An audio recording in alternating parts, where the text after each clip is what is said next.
Tracy.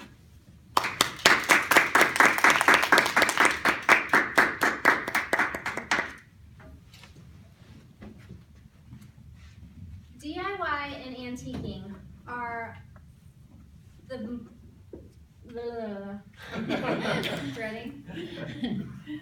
They're all the rave right now. If you're on Pinterest, that's all you see. How to take a perfectly good new piece of furniture and make it look old.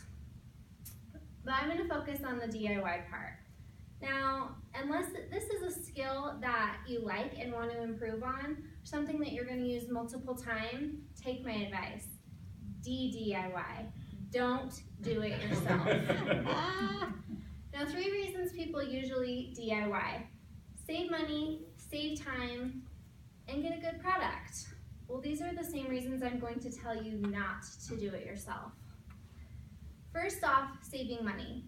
Now, if you're like me, opening the wallet can give you a little bit of heartburn. I'm cheap. Not only do I search for deals, but then I find out if there's a coupon that I can use on top of it. I really don't like paying someone to do something that I could do. However, lately I heard an economic argument that really made sense to me. Take your hourly wage, figure out kind of what it is, about what you're paid hourly. Now determine how long it's going to take you to do something.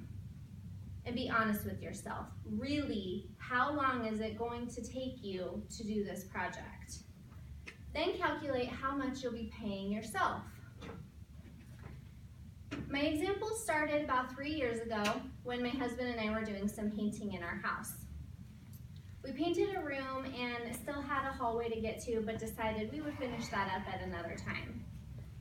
Now, if you've ever painted, first you have to get all the supplies, you have to tape, you have to cover the flooring, then you actually have to paint, which always induces weird cramps, and I have 10-foot ceilings, you have to get up on a ladder, nothing's fun about it.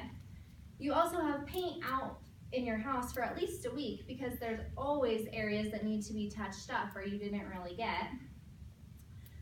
So it's kind of understandable how we didn't move right into that next hallway. We actually didn't move on to that, and it had been 2 years. It still needed to get done. So I decided this needed to actually get done. I found some painters who were enthralled to have a side job. I didn't have to get any of the supplies. I didn't have to set anything up. They came in, and in about 4 hours they were done. Touch-up was done.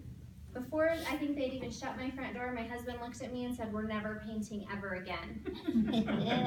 Besides the little amount that I had to pay them, really calculating the week that it took us to paint things, I was saving money.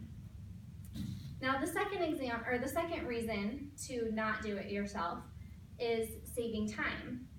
Now my examples today are things that you kind of just really don't want to do.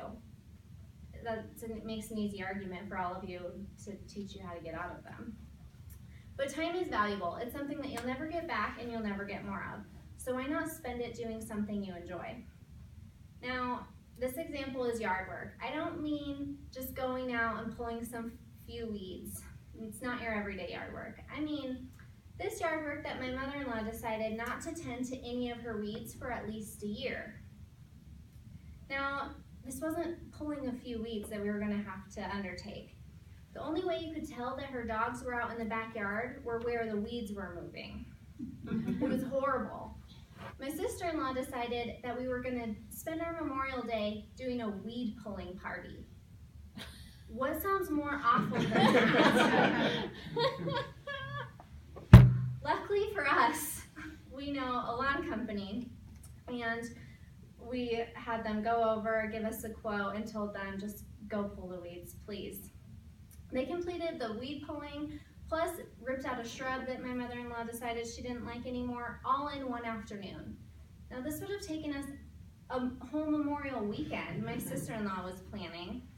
So we obviously got that weekend of time back. We didn't have to pull weeds. And it also saved us of spending the time to dispose of the massive amount of weeds that she had. Now, my final reason for not doing it yourself is quality. Sometimes just getting it done is better quality than not. And that's my argument for my house cleaner.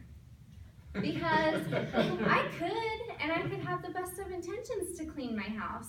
Now, of course, this would probably take me all weekend long to clean it the way that I really wanted it clean. I wouldn't then get to do anything else all weekend, but my house would be clean. However, every other Monday morning, I leave some cash on the counter, I come home, and my house is clean. It's done.